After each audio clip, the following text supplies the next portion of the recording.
Assalamu alaikum, I'm Aisha and you're watching Samaa News. Here are today's headlines. Bangladesh goes to the polls in its most competitive election since 2009, following the ouster of former PM Sheikh Hasina. Hasina's Awami League is banned, leaving the Bangladesh Nationalist Party, BNP, and a Jamaat-led coalition in a close race. Generation Z, making up about a quarter of voters, is playing a decisive role, with young activists driving political engagement. Analysts say the outcome will also shape regional influence as China's role grows and India's wanes. Polls show corruption, inflation, and economic concerns top voters' priorities, while BNP remains the frontrunner. Jamaat's coalition, bolstered by Gen Z allies, could still make a strong showing. Hong Kong media tycoon and pro-democracy advocate Jimmy Lai, 78, was sentenced Monday to 20 years in prison for national security violations, including collusion with foreign forces and publishing seditious materials. Authorities called Lai the mastermind behind conspiracies involving Apple Daily staff and foreign contacts. 6 former staffers and activists also received 6 to 10-year sentences. Global leaders and human rights groups condemned the ruling as a severe blow to press freedom, with Lai's frail health raising concerns over his safety in prison. Japanese Prime Minister Sanae Takaichi's ruling Liberal Democratic Party, LDP, won a historic supermajority in vote, paving the way for her promised tax cuts and stimulus measures. Takaichi plans to suspend the 8% food sales tax for 2 years to ease living costs, a move that has rattled financial markets amid Japan's record debt. Investors have pushed down the yen and sold government bonds over funding uncertainties. Analysts say the victory strengthens Takaichi's hand against fiscal hawks in her party. She is expected to hold a post-election press conference Monday, outlining the next steps for her expansionary agenda.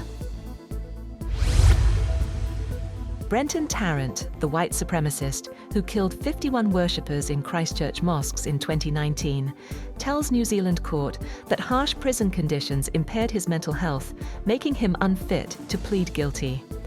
The 35-year-old appeared via video link in Wellington, seeking to overturn his guilty pleas to 51 murder charges, 40 attempted murder counts, and 1 terrorism charge. The Court of Appeal will assess whether his imprisonment affected his ability to make rational decisions.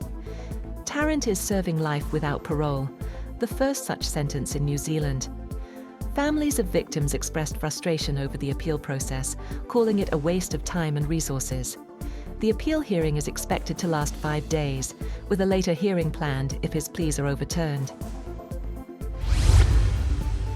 Iran's Foreign Minister Abbas Araghchi says there is no option but to negotiate with the United States, even as tensions remain high over Tehran's nuclear program. Speaking in Tehran, Araghchi said Iran is ready to address concerns and build trust, but insists no country has the right to dictate its nuclear choices. His remarks come a day after he warned that Iran would strike US bases in the region if attacked by American forces. President Trump has said the next round of indirect nuclear talks could take place early next week, following a US military buildup in the region. Iran says it wants recognition of its right to enrich uranium, while rejecting demands to curb its missile program, which it says would leave the country exposed to attack. United States President Donald Trump and Israeli Prime Minister Benjamin Netanyahu are due to meet next week in Washington to discuss issues linked to Iran. The Israeli Prime Minister's office has confirmed that Benjamin Netanyahu will meet President Trump in Washington on Wednesday. Both Trump and Netanyahu to discuss the negotiations between the United States and Iran, including concerns related to Tehran's ballistic missile program. Meanwhile, Italy will not join US President Donald Trump's proposed Board of Peace, Italian Foreign Minister Antonio Tajani said on Saturday, citing insurmountable constitutional barriers. The initiative was announced by Trump at the World Economic Forum in Davos in January, with 19 countries signing its founding charter. However, Italy's constitution prevents the country from becoming part of an organization led by a single foreign leader. Ukraine's Foreign Minister Andriy Sybiha says a final peace deal with Russia will require a face-to-face meeting between the two leaders, and that only President Donald Trump can make that happen. Sybiha said most issues are settled, but land and security must be decided at the top level. Kiev wants to move fast as Washington pushes to end the war before summer. Meanwhile, President Trump has again claimed American elections are rigged and a global laughingstock.